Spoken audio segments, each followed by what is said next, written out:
Bill Gaylord here with the American Dream, and I'm so excited today. We have three power players of Las Vegas right here. We have one of them who's a special guest. We'll get into his background shortly. But first, I want to introduce Lianna Alvarez, broker salesperson with the Lianna Alvarez Group. We've got Michael Majori, broker salesperson of the Lianna Alvarez Group. They're married, great couple, and they are a power team here in Las Vegas.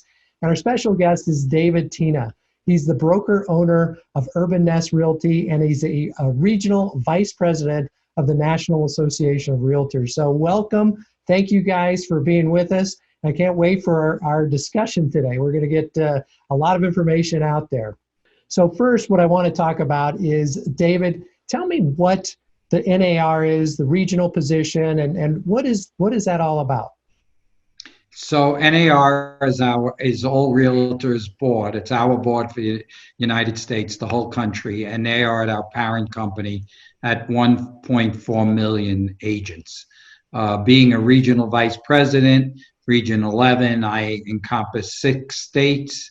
That's around Nevada, and right now what we're working on more than anything is how we do business with the coronavirus and how we move forward to make it safe, successful, with our parent company giving us a ton of guidelines to help us succeed in this market. Well, you have a lot of people to handle and a lot of stuff going on in your world. Lianna, let's shift over to you. Locally here in Las Vegas, what kind of changes are you seeing because of the pandemic? So obviously we get our specific directives from the governor's office, and then that in correlation with the mayor's office, they've been working hand in hand with our local association, and very happy that we were identified as essential businesses, obviously because we provide homes for individuals.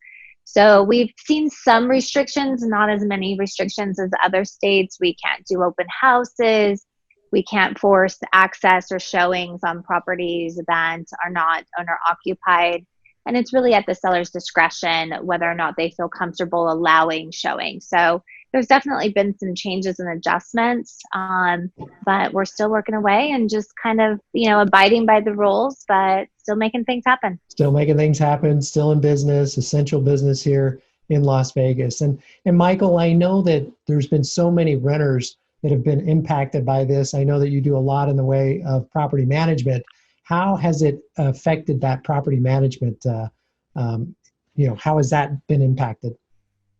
So one of the first things the governor did was put a moratorium on evictions. He didn't want, people being homeless.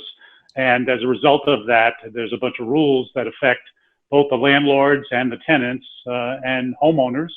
In essence, a landlord can't go, or a property manager cannot go to the property unless there's an emergency. They closed the justice court, so the eviction system was completely shut down. The landlord and tenants are working out terms that relates to if there are any monthly rental payments that are missed. The tenants have to understand that they have to make it up over a given period of time and negotiate, with the landlords.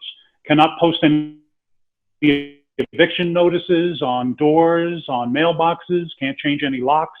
And, once again, landlords, property managers can only go there if there's an emergency of some kind. Yeah, so many people here have been just impacted by this and the unemployment. And, certainly this is definitely helpful for the realtor or for the renters. And I'm glad that a lot of this is happening for them. And David, let's shift a little bit more to the regional side. What are you seeing on a regional basis? I know we just talked about the local Las Vegas, but what about regionally? Regionally, depending on the state of the region where we're in, we're probably, in Arizona, are probably the most affected by it. So we have the strictest guidelines. A lot of the other states are totally open because coronavirus isn't that prevalent in the states that have less population than we do. But as far as the National Association, they're going with every day on extending appraisals till after closing because the appraisers won't go out, making sure that there's plenty of mortgage money to continue on with business in the region. So they're working hard with us. And then on the regional level, we have the CARE Act, which is giving unemployment to realtors, which is the first time ever. And we also have the Unemployment Act, which is going to give every realtor $600 a week if they're not selling any houses. So we got a lot of big support coming from the government and the National Association. Well, that's fantastic and unheard of, correct? And so if you had your opinion on what's going to happen as we get through this, what is your opinion? Where will we come out on the other side of this? I first thought, wow, this is going to let everybody out and it's going to be over, but it's going to be a slow, steady. We're very fortunate in real estate because we're not going to be stymied as much as everyone else. So the only effect we're going to have is that we have to wait for people to get their jobs back. And as soon as they get their jobs back, because their credit wasn't affected for not paying rent or not paying their mortgage because of these acts. So as soon as the jobs come back, I believe we're going to boom right back in selling homes.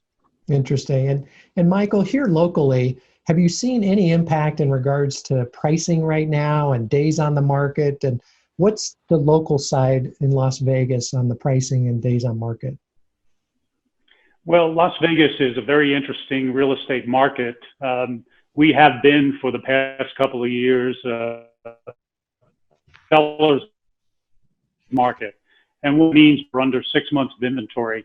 In fact, through March, we're at 3.2 months worth of inventory, with days on market affecting between 27 and 31 days, which is such a short period of time. Your industry, the mortgage industry, is doing great, to support this real estate community. And while interest rates have bounced a little bit, there are still great programs for those that qualify and good interest rates available. That is helpful. And on the pricing side of things, here's a great statistic. 98.9% of the homes listed sell at their list price, 98.9%. So once again, that shows the outstanding strength that is in this marketplace. The VA portion, the government supporting VA benefits and VA loans really is unaffected, which is so helpful within this marketplace. And price per square foot across homes, condominiums, single family residences, townhomes is ranging between $168 to $172 per square foot. So all the statistics through March and actually into the first 15 days of April are holding steady with good activity out there. And I agree 100% with David that once the market, the pandemic, is set aside, this market is going to boom again just like it was. Wow. And it was so healthy going into it. So you would hope that it would come out pretty healthy. It's certainly, as David was saying, the unemployment side of it is going to be important to get it going. And Lianna, with all the changes that have happened, what is the Lianna Alvarez group doing to try and adjust to all the changes? Yeah. So, obviously, first and foremost, we want to be here for our clients and for our community. So something we did the first week of the shutdown was we implemented on our website a coronavirus community support page. So with links to local resources, the SBA for small businesses, really just being a support and a resource center for our clients. Obviously, going a little step further in regards to our business, we're doing virtual consultations, telephone calls, paperwork being signed digitally.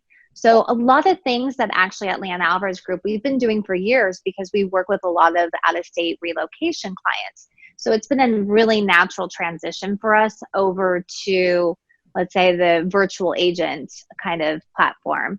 And then, when we do have to go out to properties or with clients, we're just being overly cautious. We bring masks for ourselves as well as for our clients. We have shoe booties, we have gloves. So we're trying to limit as much contact one-on-one with everybody as much as possible. But there's still going to be those small situations that you do have to physically go out. And with that, we're just being overly cautious and safe to, look out for our clients in our community. Right. Well, I think a lot of people are starting to get ants in their pants, if you will. And David, before we got on, you were talking about how you were on a Zoom from like 8 to 3, and you're like, oh my God. So we all are adjusting to this, but this has been a great conversation. We really appreciate your time, Lianna, Michael, David. we'll get this information out. And thank you so much. This is Gaylord out. Bye, guys. Thank you. Thank you. Thank you.